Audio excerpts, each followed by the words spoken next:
हरि ओम। सभी श्रद्धालु जनों का, श्रोताओं का हार्दिक स्वागत। आइए श्रीमद् भागवत महापुराण की चर्चा को आगे बढ़ाते हैं। आपने पिछले वीडियो में ये वर्णन सुना था कि वेद व्यास जी ने अपने गुणवान पुत्र सुखदेव जी को श्रीमद् भागवत पढ़ाया था, जो भगवान के चरित्र से परिपूर्ण है। भगवत चरित्र से परिपूर्ण भागवत नाम का पुराण बनाया और इस विशेष कल्याणकारी, बहुत ही उत्तम पूजनीय पुराण को संसार की भलाई के लिए, लोगों के कल्याण के लिए अपने आत्मज्ञानी पुत्र सुखदेव जी को ग्रहण कराया। इस श्रीमद् भागवत महापुराण में सारे वेदों और इतिहासों का सार है। तो बाद में श्री सुखदेव जी ने यह श्रीमद् भागवत महापुराण का ज्ञान राजर्षि परीक्षित को दिया था, उनको सुनाया था। जबकि राजर्षि परीक्षित गंगा के पावन तट पर आमरण अनशन के लिए बैठ गए थे और भगवान श्री कृष्ण जी जो थे इससे पूर्व अपने परम धाम को पधार गए थे। तो कलयुग के जो अज्ञान रूपी अंधकार में, जो कलयुग में लोग डूबे रहते हैं, अज्ञान रूपी अंधकार के कारण कलयुग के प्राणी जो अंधे हो जाते हैं, उनको ज्योति देने के लिए, प्रकाश देने के लिए ये श्रीमद् भागवत महापुराण जो था वो सूर्य की तरह प्रकट हुआ था इस धरती में पुनः, जब सुखदेव जी ने परीक्षित को सुनाया था। जब श्री सुखदेव जी गंगा के पावन तट पर अद्भुत श्रीमद् भागवत महापुराण की कथा सुना रहे थे, तो सूत जी कहते हैं कि सुखदेव जी की आज्ञा से मैंने भी वहाँ पर कथा श्रवण किया, भागवत महापुराण का अध्ययन किया सुखदेव जी से, और मेरे पास जैसा ज्ञान है मैं आपको सुना रहा हूँ। तो सूत जी सौनक आदि 28,000 ऋषि लोगों को श्रीमद् भागवत महापुराण का ज्ञान सुना रहे हैं। देखिए, वेद व्यास जी कहते हैं कि इस प्रकार मुनियों में विद्या वृद्ध और महान ऋग्वेद के ज्ञाता ऋग्वेदी जो सौनक ऋषि हैं, और वो उस संस्थान के जो पवित्र नैमिषारण्य क्षेत्र में यज्ञ के रूप में है, उसके कुलपति भी हैं। तो उन्होंने, सौनक जी ने सूत जी की प्रशंसा की। सौनक उवाच सूत सूत महाभाग वदनो वदतां वर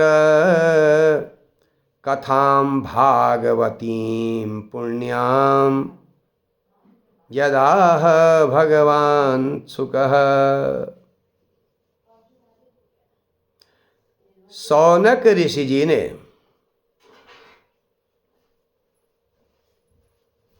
सूत जी से कहा,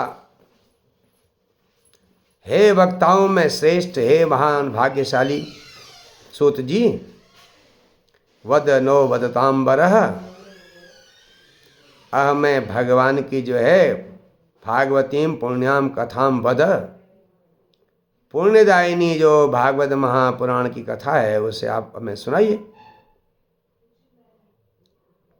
महाराज ये बताइए विस्तार से, हम ये जानना चाहते हैं कि सुखदेव जी जो थे वो तो ज्ञानी थे और त्यागी थे, बहुत बड़े तपस्वी थे, तो महाराज उनने जो है ये इतने दिनों तक 7 दिन तक वेद व्यास से भागवत सुनने की उन्हें क्या आवश्यकता थी?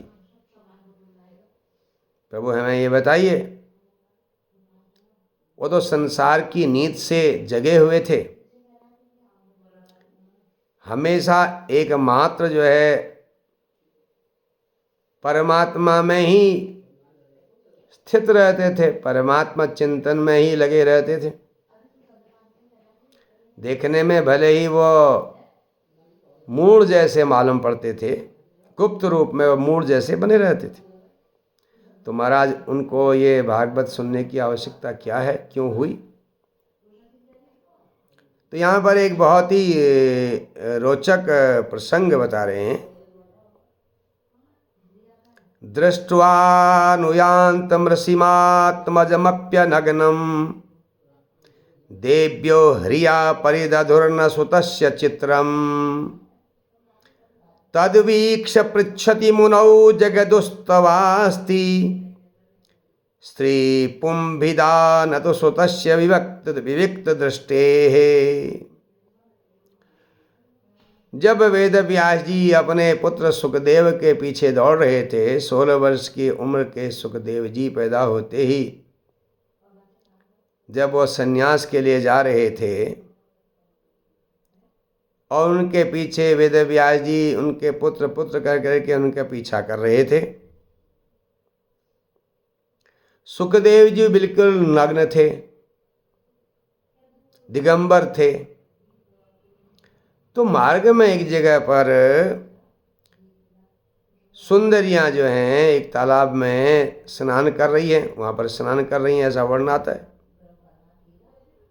जब स्नान कर रही थी तो उन्होंने सुखदेव जी के पीछे दौड़ते हुए, उनका पीछा करते हुए वेद व्यास जी को देखा। कहा ये बुजुर्ग आदमी जो है इनके पीछे दौड़ रहे हैं, वो देख रही थी। तो जब सुखदेव जी आए तो उस समय तो उन्होंने अपने वस्त्र धारण नहीं किए, लेकिन जब वेद व्यास जी आए तो देव्यो ह्रिया परिदधुर, उन सुंदरियों ने सुखदेव जी को देखकर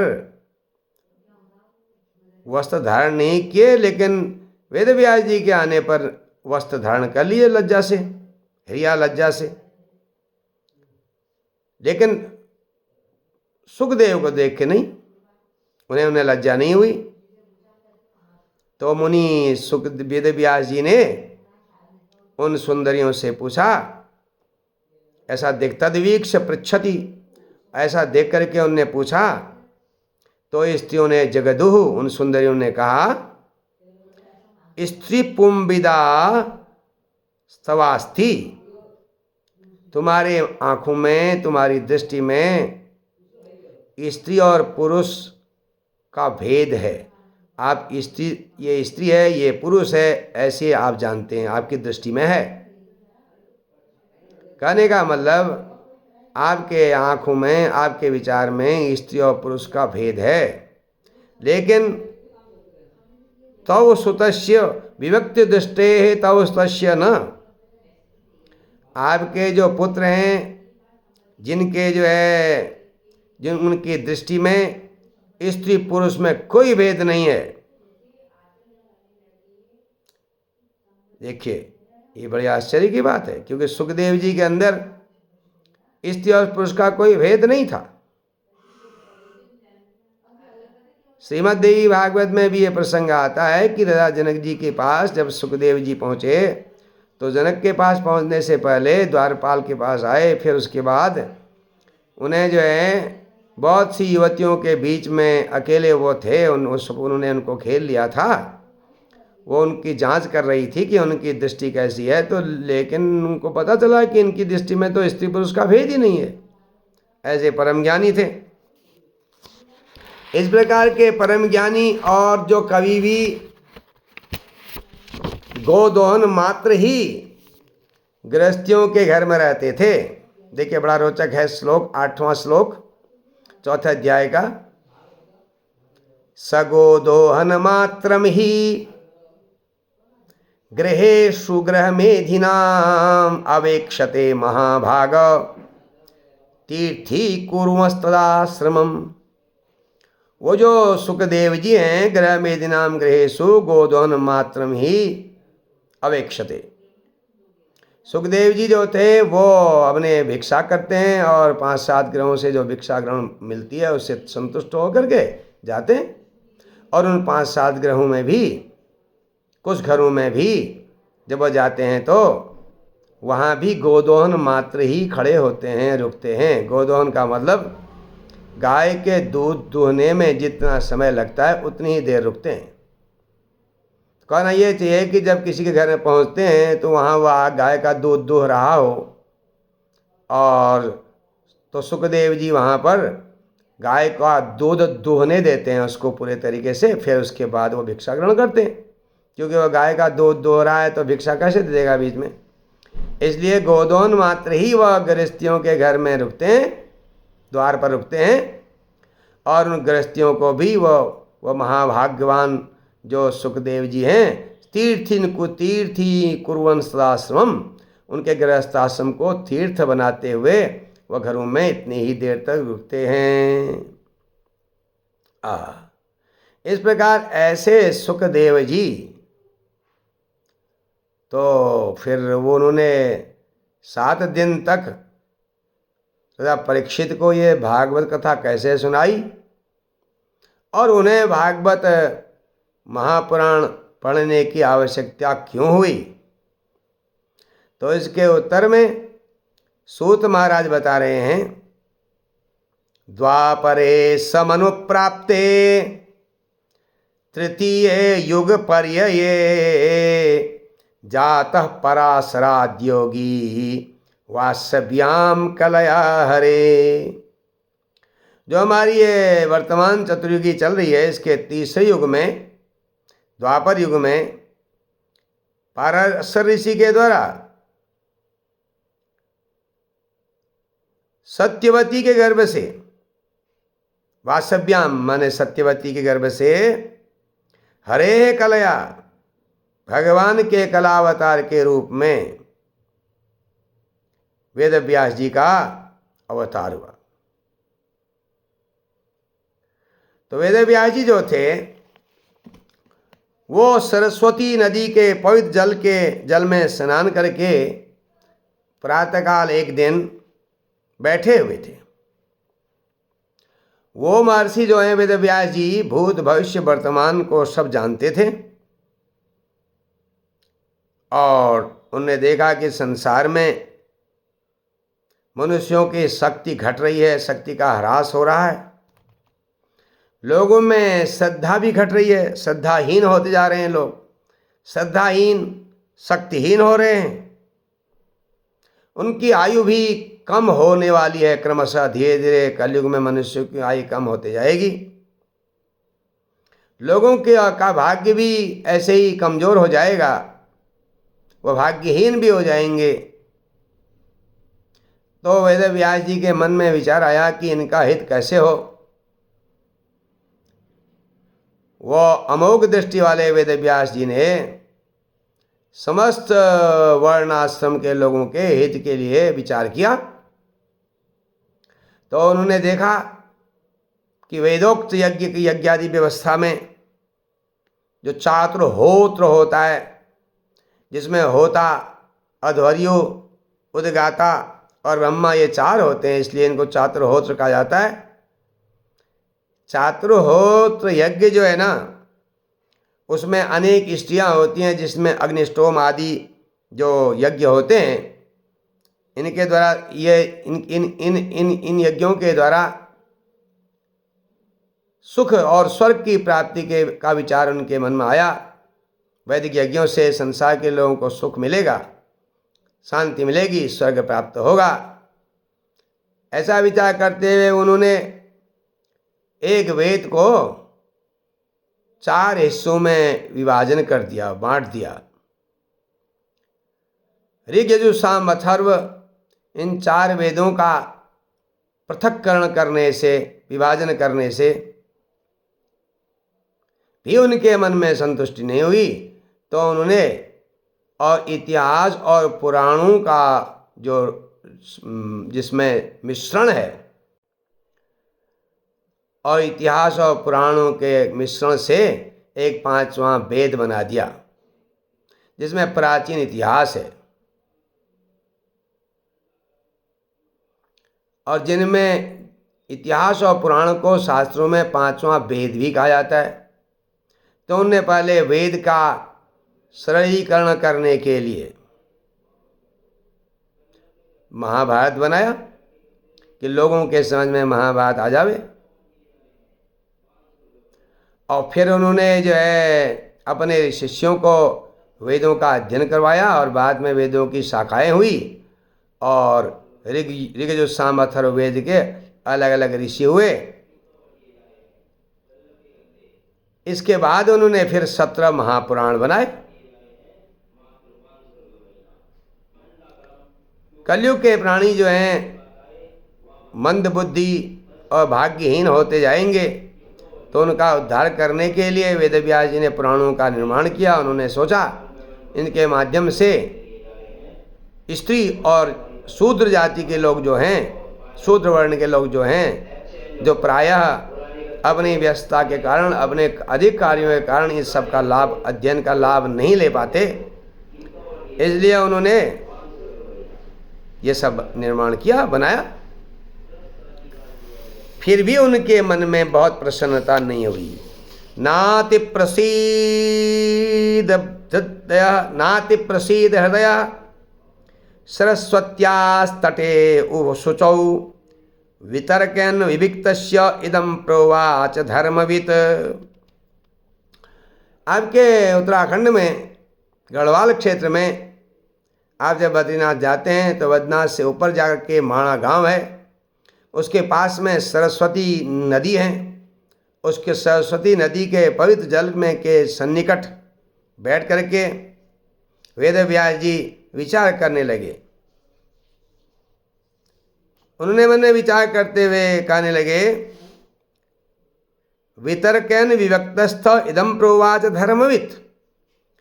अपने मन में तर्क करते हुए, विचार करते हुए मन ही मन वह कहने लगे, धृतव्रतेन हि मया छन्दांसि गुरवोऽग्नयः मानिता निर्बलीकेन गृहीतं चानुशासनम। तो उन्होंने मन ही मन कहा कि मया धृतव्रतेन, मैंने जो है निष्कपट भाव से, नियम से वेदों का अध्ययन किया है। धृतव्रतेन का मतलब यहाँ ब्रह्मचर्य में रहते हुए भी, मया छंदांसी, मैंने वेदों का अध्ययन किया। गुरुवोग्नयः, गुरु और अग्नि जो हैं उनका सम्मान किया, उनका आदर किया।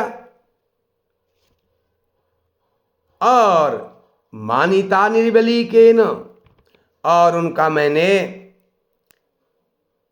सम्मान किया, और साथ ही साथ अनुशासन जो है उनका, उसको भी गृहीतम चानुशासनम, मैंने उनके अनुशासन को भी ग्रहण किया, उनके नियमों को भी ग्रहण किया। 28वां श्लोक। भारत व्यपदेशेन याम्नायार्थश्च दर्शितः दृश्यते यत्र धर्मादि स्त्री शूद्रादिभिरच्युतः। भारत व्यपदेशेन, महाभारत माने महाभारत के व्यपदेश माने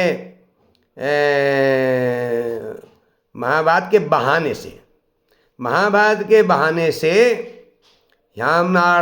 याम्नायार्थश्च दर्शितः, आम्नाय माने वेदों के अर्थ को भी मैंने उसमें प्रकट किया है, दर्शित किया है। दृश्यते यत धर्मादि स्ति शूद्रादिरप्युतः रविरप्युतः, जिसमें जो है, जिससे स्त्री शूद्रादि स्त्रियां और जिनका समय पर यज्ञोपवीत संस्कार न होते हैं, ऐसे व्रात्य और शूद्र आदि भी अपने धर्म कर्म का ज्ञान प्राप्त कर सकें, ऐसा हमने उसमें विधान बता दिया वेदों का। ये सब करने के बाद भी वेदव्यास जी कहते हैं, तथापि बत में देह्यो ह्यात्मा चैवात्मना विभो असंपन्न इवा भाति ब्रह्मचर्यस्य सत्तमः। ये सब तो किया, फिर भी जो है ब्रह्मचर्य सत्तमः, मैं एक ब्रह्म तेज से संपन्न हूँ, ब्रह्म तेज युक्त होते हुए सामर्थ्यवान हूँ, और फिर भी मेरे मन में जो है असंपन्न इव आभाति, मेरी जो आत्मा है, मेरा जो हृदय है, मे दैयो आत्मा तैवात्मना विभो, मेरा जो ये हृदय है वो अपूर्ण असंपन्न माने अपूर्ण जैसा मालूम पड़ता है, अपूर्ण सा इवो सा भात्य माने लगता है, जान पड़ता है। मेरे आत्मसंतुष्टि इससे नहीं हुई सब ये करने के बाद भी ना, ये कहने का अभिप्राय। ये 30वां श्लोक, अब 31वां श्लोक देखिए, बड़ा रोचक है। किम वा भागवता धर्मा न प्रायेण निरूपिता प्रिया परमहंसानां त एव ह्यच्युत प्रिया। तो वेदव्यास जी के मन में ये विचार आया है कि मैंने भागवता धर्म प्रायण न निरूपिता, क्या ऐसा लगता है कि मैंने भागवत धर्म ने भगवान को प्राप्त करने वाले धर्मों का निरूपण नहीं किया है। भगवान को प्राप्त करने के लिए जो मार्ग होता है उसकी व्याख्या संभवतः मैंने अभी तक नहीं की है। प्रिया परमहंसानां तैव ह्यच्युत प्रिया, ऐसे धर्म जो होते हैं जिसमें भगवान की जो है प्राप्त करना का मार्ग बताया होता है, वही धर्म परमहंसानां प्रियाः, परमहंसों के प्रिय होते हैं, और अच्युत प्रिया ही, और भगवान अच्युत भगवान श्री कृष्ण को भी वही धर्म प्रिय होते हैं। इस प्रकार से कृष्ण द्वैपायन वेदव्यास जिनको कहते हैं, अपने को अधूरा मान करके, अपूर्ण मान करके जब उदास हो गए, जब खिन्न हो गए, तो तब उनके पास में नारद जी पहुंच गए। और नारद जी आप जानते हैं वो हमारे भक्ति मार्ग के परम आचार्य हैं, भक्ति के परम, भक्ति मार्ग को दर्शाने वाले परम गुरु हैं, और भागवत धर्म के बारे में तो उनके जैसा कोई दूसरा ही नहीं। तो ऐसे जब देवर्षि नारद जी आ गए तो अचानक उनको आया देख करके वेदव्यास जी ने एकदम से अपने स्थान से खड़े होकर के और उनका पूजन किया विधिवत। देवताओं के द्वारा जिनका पूजन होता है, ऐसे नारद जी का उन्होंने विधिवत पूजन किया और उन्हें आसन दिया, वो आसन में विराजमान हुए। तो अगली कथा यहाँ की आप जो है अगले उसमें देखेंगे, अगले वीडियो में देखेंगे। हर हर महादेव।